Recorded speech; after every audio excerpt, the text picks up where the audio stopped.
नमस्कार। मैं जितेंद्र यादव। आप सभी का हमारे यूट्यूब चैनल एजे शिखर में हार्दिक स्वागत है। आज की क्लास में हम लोग पढ़ेंगे क्लास 10th की मैथ। देखिए, इसके पहले वाली क्लास में हम लोगों ने हाई स्कूल लेवल की ट्रिग्नोमेट्री का कंप्लीट कॉन्सेप्ट पढ़ा था और आज की क्लास में हम लोग एनसीईआरटी बुक के एक्सरसाइज 8.1 का कुछ क्वेश्चन सॉल्व करेंगे। तो आप लोग पहला क्वेश्चन ध्यान से देखिएगा। पहला क्वेश्चन है कि एक समकोण त्रिभुज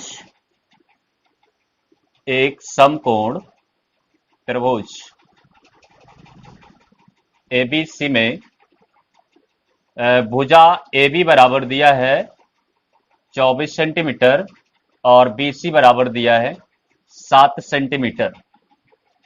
इतना चीज ये क्वेश्चन में दिया हुआ है, तो हम लोग को फाइंड करना है।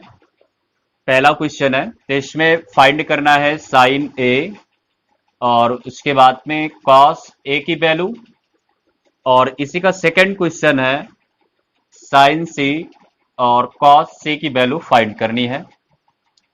तो ये एक्सरसाइज 8.1 का पहला क्वेश्चन है।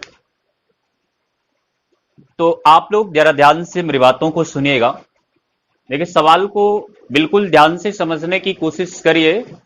यदि आपको जो मैंने पहले कॉन्सेप्ट बताया वो अगर तैयार है, तो ये हाई स्कूल लेवल की जो भी मैथ आपको दिखाई पड़ रही है इसे आप चुटकियों में सॉल्व करेंगे। आपको बिल्कुल जरा सा भी घबराहट नहीं होना है। देखो, होता क्या है कि इस टाइप के सवालों को सॉल्व करने का तरीका ये है कि जहां कहीं भी समकोण त्रिभुज की बात आएगी, उसमें कुछ भुजा आपको दिया होगा, तो आप लोग सबसे पहले एक समकोण त्रिभुज बनाएंगे और उस समकोण त्रिभुज में क्वेश्चन में जो भुजा दिया गया है उसे आप प्रेजेंट करेंगे। लगभग जैसे इस त्रिभुज में आप देख रहे हैं कि ए बी भुजा 24 सेंटीमीटर दिया है और BC भुजा 7 सेंटीमीटर दिया है। तो दो भुजा क्वेश्चन में फाइंड है, बचती तीसरी भुजा है। तो उस तीसरी भुजा को बाय पाइथागोरस प्रमेय हम ज्ञात कर लेंगे। कि आपको पहले ही थ्योरम मैंने पढ़ा दिया है कि अगर समकोण त्रिभुज में कोई भी एक भुजा नहीं मालूम है तो आप पाइथागोरस प्रमेय के माध्यम से वो तीसरी भुजा फाइंड कर सकते हैं। तो सबसे पहले देखिए, इसके सॉल्यूशन में पहला हम सॉल्व कर रहे हैं।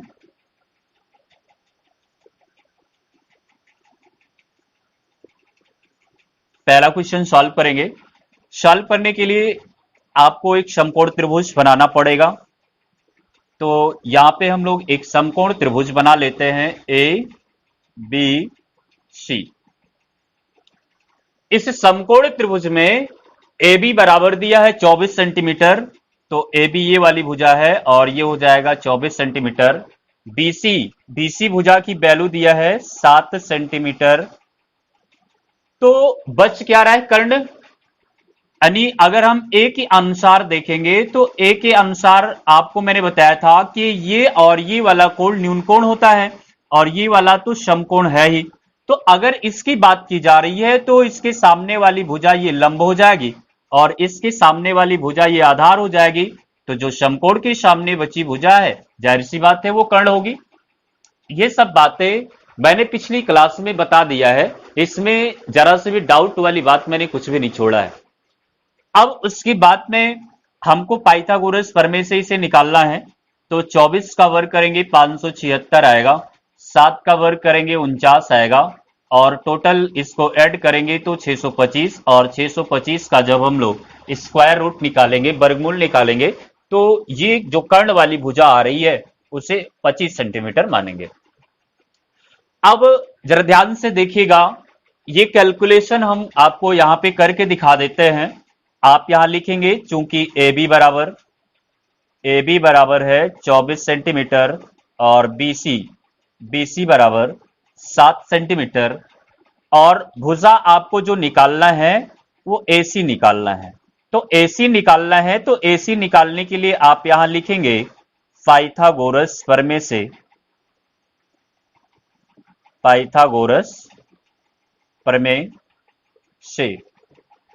पाइथागोरस प्रमेय में होता क्या है? कर्ण का स्क्वायर। तो कर्ण की जगह पर भुजा है AC और उसके बाद में फिर लंब का स्क्वायर यानी BC का स्क्वायर, फिर आधार का स्क्वायर यानी AB का स्क्वायर हो जाएगा। तो कर्ण वाली भुजा तो हमें फाइंड करना है, तो AC का स्क्वायर ऐसे ही रहने देते हैं या फिर स्क्वायर यहां से हटा लेंगे तो डायरेक्ट यहां रूट लग जाएगा। और इसका मान है BC का 7, तो 7 सत्ते 49 हो जाएगा। और इसका मान है 24, 24 का स्क्वायर करेंगे तो 576 आएगा। और 576 और 49 को अगर आपस में जोड़ेंगे तो ये हो जाएगा टोटल 625, और 625 का जो वर्गमूल होगा वो हो जाएगा 25। इसका मतलब क्या है, इस त्रिभुज की जो कर्ण वाली भुजा है वो आ रही है 25 सेंटीमीटर। अब उसके बाद में अगर इस समकोण त्रिभुज की तीनों भुजाएं फाइंड हो चुकी है तो क्वेश्चन में जो कुछ भी कहा जा रहा है वो हम बहुत आसानी से निकाल सकते हैं। बट हाँ, एक बात ध्यान रखिएगा कि हमको जितने भी ट्राइग्नोमेट्रिकल रेशियो हैं उनके रेशियो याद होना चाहिए, चाहे वो साइन का हो, कॉस का हो, टैन का हो, सेक का हो, कोसेक का हो, काट का हो। किसी भी ट्राइग्नोमेट्रिकल रेशियो के जो अनुपात होते हैं वो याद होना चाहिए। तो जो ये पहला क्वेश्चन है इसमें साइन ए की बात की जा रही है, तो साइन ए बराबर हो जाएगा, यानी साइन की वैल्यू जो होती है वो होता है लंब बटे कर्ण। तो अगर हम इस त्रिभुज में ए के अकॉर्डिंग देखेंगे तो ए के अकॉर्डिंग लंब जो है वो BC है, लंब BC है, और कर्ण कितना है AC। तो BC की जो वैल्यू है वो 7 है, और उसके सॉरी हाँ, BC की वैल्यू जो है वो 7 है और AC की वैल्यू जो है वो 25 है। तो साइन ए का जो रेशियो होगा वो हो जाएगा 7/25। इसके बाद में हम लोग कॉस ए की वैल्यू निकालेंगे, तो कॉस ए बराबर होता है आधार बटे कर्ण। तो ए की अकॉर्डिंग अगर देखा जाए तो आधार वाली भुजा ए बी है, आधार वाली भुजा ए बी, और कर्ण AC था ही, तो इसकी वैल्यू है 24 और उसके बाद में इसकी वैल्यू है 25। तो ये हो जाएगा, इतना ही काम हमें करना है। तो ये तो था पहला, और उसके बाद में फिर सेकंड वाला सॉल्यूशन आप लोग देखिएगा। इसमें कोण बदल दिया गया, यहां पे ए था और यहां सी है। तो हमने आपको यह भी बताया है पिछली क्लास में कि जो समकोण त्रिभुज में न्यून कोण होता है वो कोण के अनुसार बदलता रहता है, लेकिन समकोण की सामने वाली भुजा जो कर्ण होती है वो अस्थाई होती है, वो कभी बदलती नहीं है। तो अगर इस कोण के अकॉर्डिंग हमने देखा तो ये लंब था, ये आधार था। अगर अब सी की बात की जा रही है तो सी के आधार पर ये जो लंब और आधार है फट से बदल जाएंगे, ये वाला लंब हो जाएगा, यानी न्यून कोण अब ये बन गया। तो इसके सामने की भुजा होगी लंब और इसके सामने की भुजा जो होगी वो आधार हो जाएगी। अब हम कोई भी वैल्यू आराम से निकाल सकते हैं, अधिकतर स्टूडेंट को ये कंफ्यूजन होती है। अगर ये कंफ्यूजन आपको दूर हो जाती है तो सवाल आप बहुत ही आसानी से सॉल्व कर सकेंगे। चलिए आगे देखते हैं। साइन सी की वैल्यू निकालनी है, तो साइन सी इजकल टू, अब देखिए सूत्र तो नहीं बदलेगा कि ऐसा नहीं अब सूत्र बदल जाएगा, ये लंब बटे कर्ण ही रहेगा, बट भुजा बदलती है। तो अब लंब हो गया ए बी, लंब हो गया ए बी, और उसके बाद कर्ण AC वो वैसे ही रहेगा, ये 24 होगा और बटा इसकी वैल्यू 24 और इसकी वैल्यू है 25। लंब की वैल्यू यहां पे 24 होगी और कर्ण की वैल्यू है 25। इसके बाद यहीं पे हमें cos c फाइंड करना है, तो इसके लिए भी सूत्र वही लगाएंगे, आधार बटे कर्ण। तो आधार इसमें BC हो जाएगा और कर्ण AC ही रहेगा, तो BC की वैल्यू 7 है और इसकी वैल्यू 25 है। तो ये तो फर्स्ट क्वेश्चन का सॉल्यूशन था, इस तरह से हम इसको सॉल्व करेंगे। आपको नोट करने की जरूरत होगी तो नोट कर लीजिएगा, नहीं तो स्क्रीनशॉट आप कर सकते हैं। तो हम लोग सेकंड क्वेश्चन सॉल्व करेंगे अब।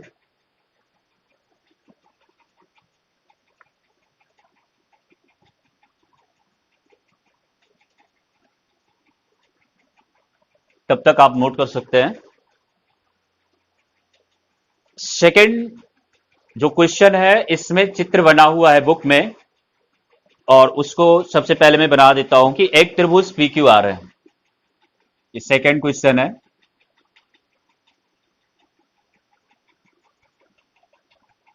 एक त्रिभुज, इसका नाम है PQR, या 90 डिग्री का कोण बन रहा है।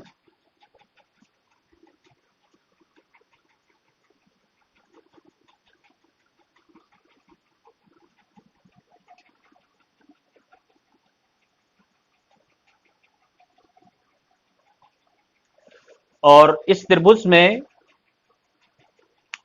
पी क्यू वाली भुजा 12 सेंटीमीटर दिया है, 12 सेंटीमीटर दिया है, और पी आर वाली भुजा मीन्स जो कर्ण है ये दिया है 13 सेंटीमीटर। तो हमें जो वैल्यू फाइंड करना है वो tan p minus cot p की वैल्यू फाइंड करना है, sorry tan p minus cot r।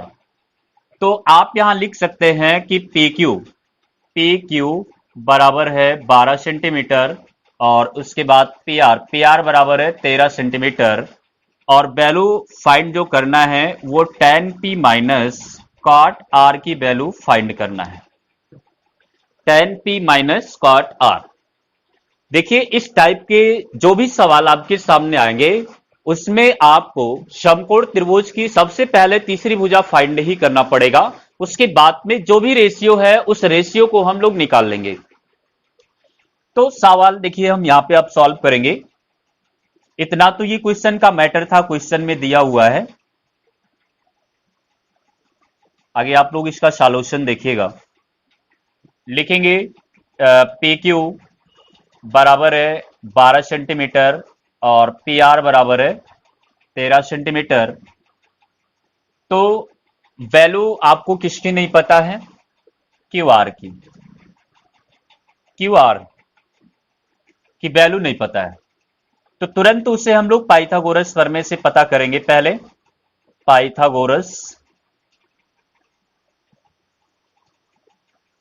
Pythagoras प्रमेय से। पाइथागोरस प्रमेय में वही होता है, कर्ण का स्क्वायर बराबर लंब का स्क्वायर प्लस आधार का स्क्वायर। तो कर्ण इसमें जो भुजा है उसका नाम पी आर है, तो पी आर का स्क्वायर, लंब आप पी क्यू यहां पर मान सकते हैं, पी क्यू हो जाएगा, और उसके बाद में क्यू आर जो होगा ये आधार हो जाएगा।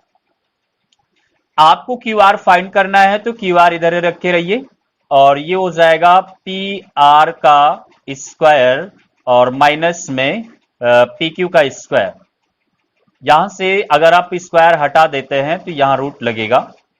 अब वैल्यू रख लेते हैं, क्यू आर इजकल टू हो जाएगा रूट के अंदर में पी आर की वैल्यू है 13, तो 13 का स्क्वायर करने पे आएगा 169 माइनस इसकी वैल्यू है 12, तो 12 का जब स्क्वायर करेंगे तो आएगा 144, और क्यू आर इजकल टू हो जाएगा माइनस करने पे आएगा 25, या इसका जब हम लोग स्क्वायर रूट लेंगे वर्गमूल तो ये हो जाएगा 5 सेंटीमीटर। इसका मतलब ये है कि क्यू आर वाली जो भुजा आई है वो 5 सेंटीमीटर आई है। अब देखिए जिसकी वैल्यू फाइंड करना है उसमें दो ट्रिग्नोमेट्रिकल रेशियो आए हैं, tan p आया है और cot r आया है। तो सबसे पहले हम लोग tan p और cot r की वैल्यू अलग से फाइंड करेंगे। जब ये वैल्यू फाइंड हो जाएगी तो दोनों को माइनस कर लिया जाएगा। तो सबसे पहले हम लोग tan p निकालेंगे।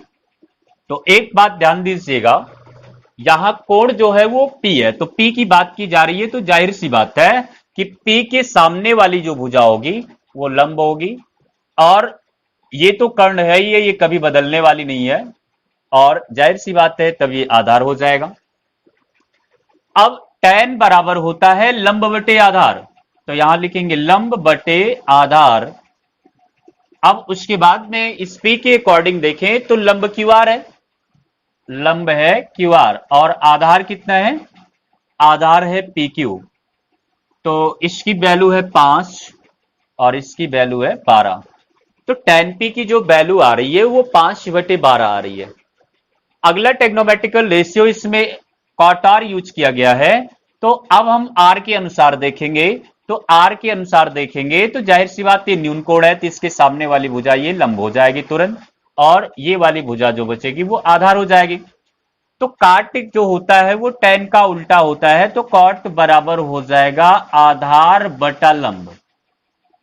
इस त्रिभुज में r के अनुसार आधार जो है वो क्यू आर है। आधार कितना है? क्यू आर, और लंब है पी क्यू। तो जाहिर सी बात है ये भी वैल्यू सेम आ रही है 5/12। अब हमें निकालना क्या है? tan p minus cot r। तो tan p minus cot r जाहिर सी बात, इसकी भी वैल्यू 5/12 और इसकी भी वैल्यू 5/12, और ये टोटल इसकी वैल्यू आएगी 0। तो ये आंसर होगा। अब इसके बाद में इसका थर्ड क्वेश्चन है, साइन ए की वैल्यू दिया है 3/4 और आपको वैल्यू निकालना है कॉस ए और टेन ए की।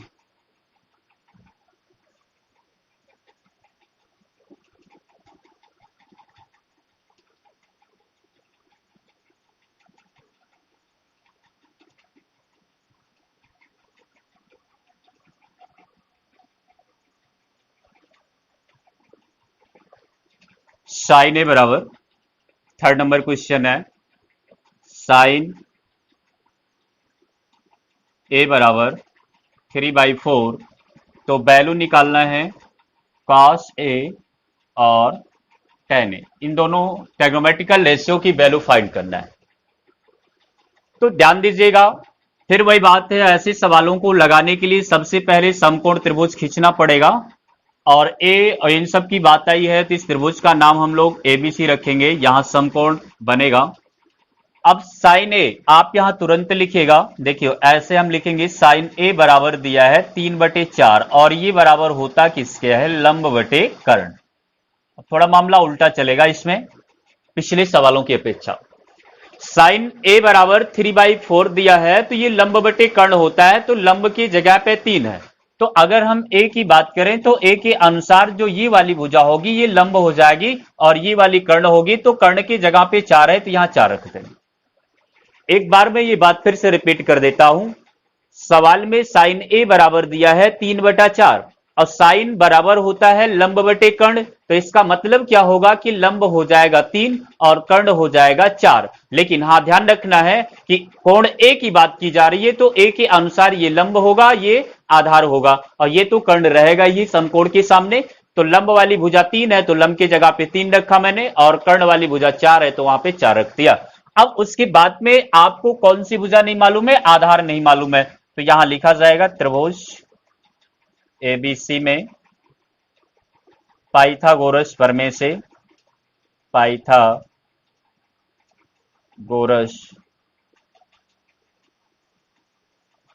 पाइथागोरस प्रमेय से, पाइथागोरस प्रमेय से। अब देखिए वो चीज मैंने पिछले सवाल में कर दिया, वो बार बार नहीं करेंगे।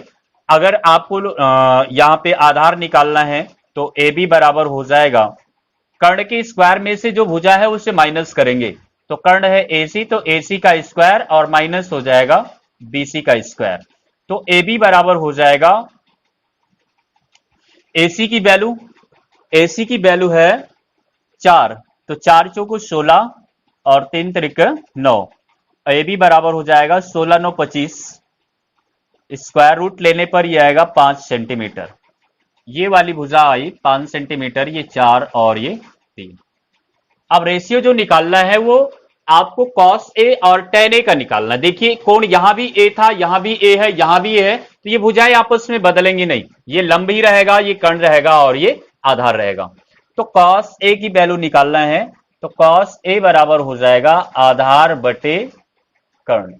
तो आधार, अगर इस त्रिभुज में बात करें आधार की, तो आधार ये है और ये तो लंब था ही और ये कर्ण है, लिख दे रहे हैं, गलती के चांसेस कम हो जाएंगे। तो आधार का नाम है ए बी, यहां ए बी रख देंगे, और उसके बाद में कर्ण है एसी, तो एसी रख देंगे। ए बी की वैल्यू 5 है और एसी की वैल्यू 4 है, तो ये हो जाएगा। और उसके बाद में टेन ए निकालना है, तो ये होता है लंब बटे आधार। तो त्रिभुज में अगर हम देखें तो लंब वाली भुजा बीसी है और आधार वाली भुजा ए बी है, तो इसकी वैल्यू है 3 और इसकी वैल्यू है 5, तो 3/5। तो ये आपका आंसर हो जाएगा कि कॉस ए बराबर 5/4 और उसके बाद में टेन ए बराबर 3/5, ये आंसर होगा।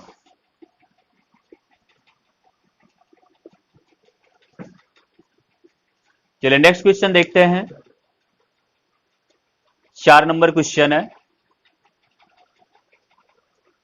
नोट करते चलिएगा। Question number 4। क्वेश्चन में दिया है 15 cot A बराबर 8। ये दिया गया है कि 15 cot A बराबर 8, तो साइन ए और सेक की वैल्यू फाइंड करना है। तो साइन ए और सेक ए की वैल्यू फाइंड करना है। इधर मिटा देते हैं।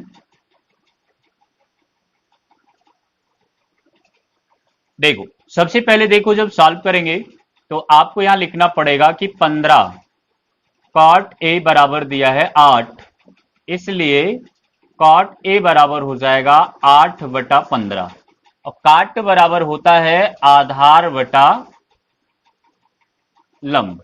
तो आधार वाली भुजा 8 हो जाएगी, लंब वाली भुजा हो जाएगी 15। त्रिभुज बना लेते हैं।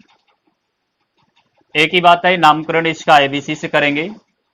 यहां 90 अंश का कोण बनेगा। एक ही बात की जा रही है, वाली भुजा लंब होगी और ये वाली भुजा आधार होगी और ये वाली भुजा कर्ण होगी। तो अगर हम यहां से बात करें आधार, तो आधार है 8, तो यहां 8 सेंटीमीटर होगा, और उसके बाद लंब है 15, तो यहां 15 सेंटीमीटर होगा।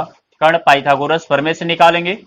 8 का वर्ग 64, 15 का 225, जोड़ने पर आएगा 5 4 9 और 6 2 8, 289 17।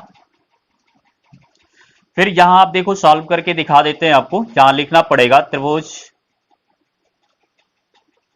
ए बी सी में, त्रिभुज एबीसी में पाइथागोरस प्रमेय से, पाइथागोरस प्रमेय से,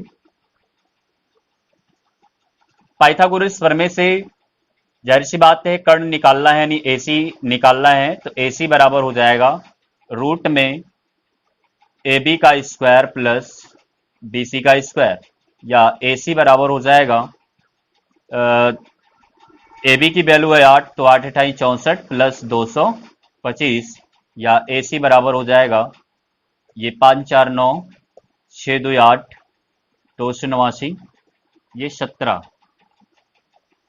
का स्क्वायर होता है।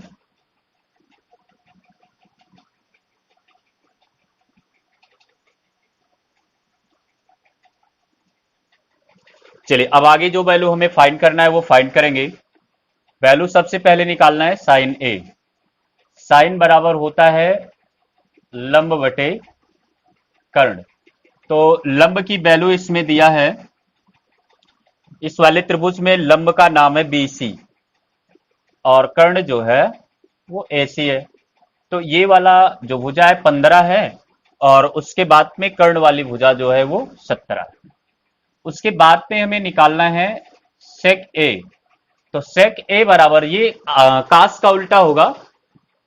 कास बराबर होता है आधार बटे कर्ण, तो ये हो जाएगा कर्ण बटा आधार, कर्ण बटा आधार। तो कर्ण एसी है और आधार है ए बी।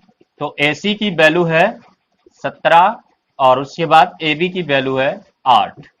तो ये हमारा आंसर हो जाएगा। साइन ए की वैल्यू आ रही है 15 बटे 17 और उसके बाद में सेक ए की वैल्यू आ रही है 17 बटे 8। तो ये आंसर होगा इस क्वेश्चन का।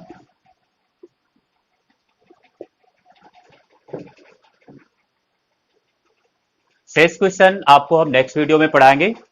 आप मेरे साथ लगातार जुड़े रहिए। उम्मीद करता हूं कि सारे क्वेश्चन समझ में आएंगे, आपको कोई डाउट नहीं आएगा।